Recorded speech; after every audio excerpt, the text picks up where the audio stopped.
Hey everyone, my name is Jessica, and in this video I'm going to be discussing in which order you should be paying off your debt.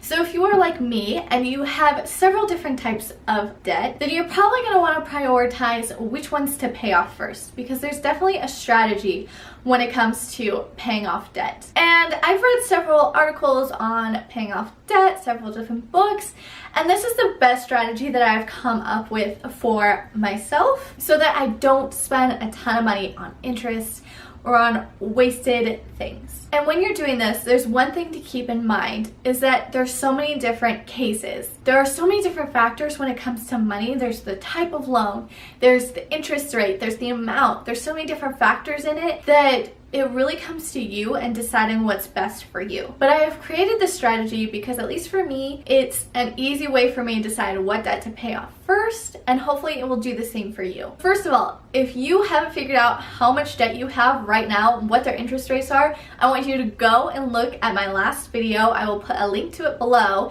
because I discuss writing down all your debt and why you should be writing down all of your debt. So I want you to go ahead and do that now because that's going to help you prioritize your debt. The first thing I usually go for when I'm paying towards my debt is my credit cards. And there are several reasons for this. Number one being that credit cards have super high interest rates. I'm very lucky in that the two credit cards that I have aren't as high as some are. I'm in like the 16-17% range, but I've seen credit cards as high as 24-25%, which is insane. I'm going to be doing a video later on about how much you're actually spending in interest, and it's gonna make you want to cry. Look at your credit cards because those normally have the highest interest rates, and even if you don't have a large amount, just a couple $100s on that credit card, you're still going to be gaining so much in interest. It's going to be ridiculous, and you're just going to want to get that out of the way and then try not to put anything back on it. What also sucks about credit cards is that what you normally put on a credit card is a depreciating asset.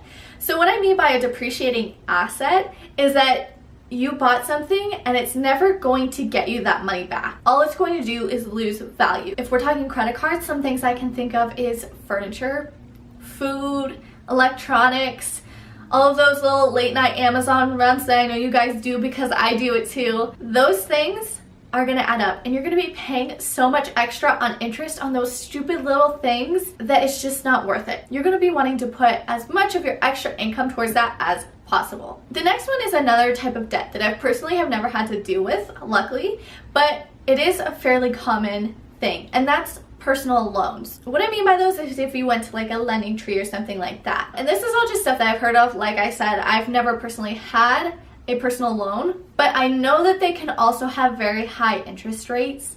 And again, you probably spend it on something that's a depreciating asset, and those can typically be larger amounts than what you would have as a credit card limit. So you're probably spending a lot more on interest on that personal loan. So if you do have a personal loan and credit cards, I would look at those to evaluate which one has a higher interest rate. And if they have similar interest rates, then I would look at the amount. If you have a higher amount of that, then you're gonna wanna pay that off first because you'll over time spend more on interest on that one. And that's a good thing to know also, is that if you have a couple of different credit cards and they're fairly similar in interest ranges, like my credit cards, I have a 16% APR, and then my other one's a 19% APR. And let's say that I had $2,000 on the 16% one and only $500 on the 20%, 19 or 20% one, then I would want to pay that $2,000 off first because it's a higher amount and I'm paying a percentage of interest on that amount, so it'll end up being higher. So just evaluate it, maybe do a little bit of math just to evaluate what really the best option is when it comes to that. And like I said at the beginning of this video, there's so many different variables, and if you go through all the variables, you're gonna lose your mind. So just pick a strategy, stick with it, and don't worry about it. Just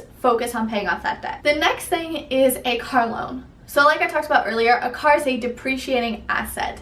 You're never going to get the value back on the car that you spent on it, especially if it's a new car. And you're always spending money on your car, whether that's in gas, registration costs, maintenance costs, insurance. You're always spending money on that car. And so you're just paying so much towards this car that's not going to bring you back that value. So the quicker you can pay off that car, the better it is for you.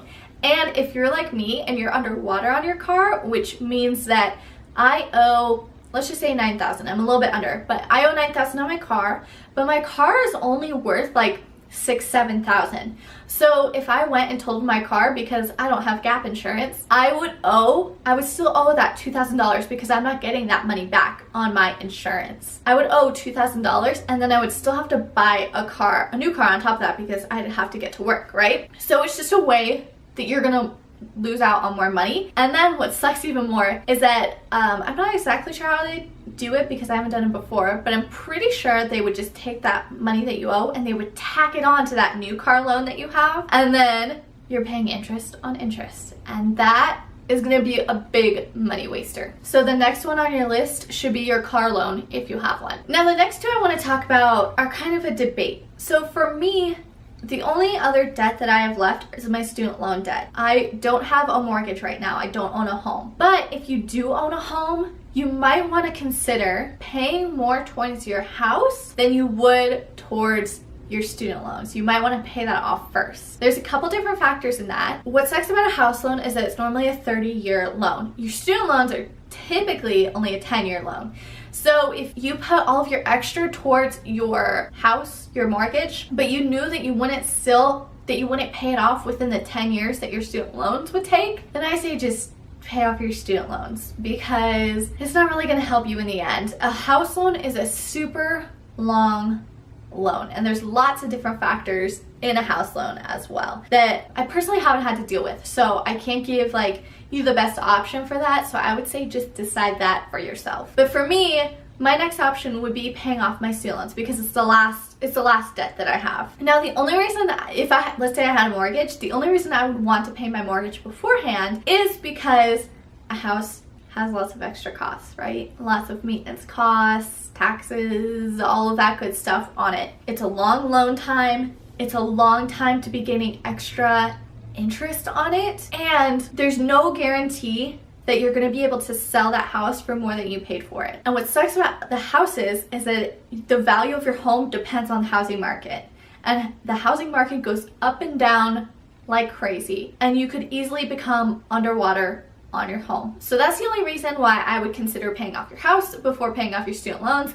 Luckily for me, that's not something I have to worry about right now, so my focus is on my student loans. And the reason that I pay my student loans last, I'm losing the least amount of money at the end of it. It has the lowest interest rates out of my credit cards and my car. I have the lowest interest rate, so even though it's a high amount of money, I do get money back on that interest from taxes. It is a deductible on your taxes if you have government student loans. You can get some of that money, that interest amount back. And what's great about student loans is that it's not, I personally don't consider it a depreciating asset, right? Because you went to school, you got an education, and that's what you spent that student loan money on, and then you got a career out of it.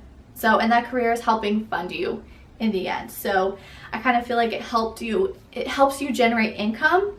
So it's not necessarily a depreciating asset. So I hope that this list helped you guys out. If you have any other thoughts on this, please leave a comment below because like I said, there's tons of variables and I really appreciate you guys watching this video. I really hope that it helped you guys out and I will see you guys in the next one. Bye.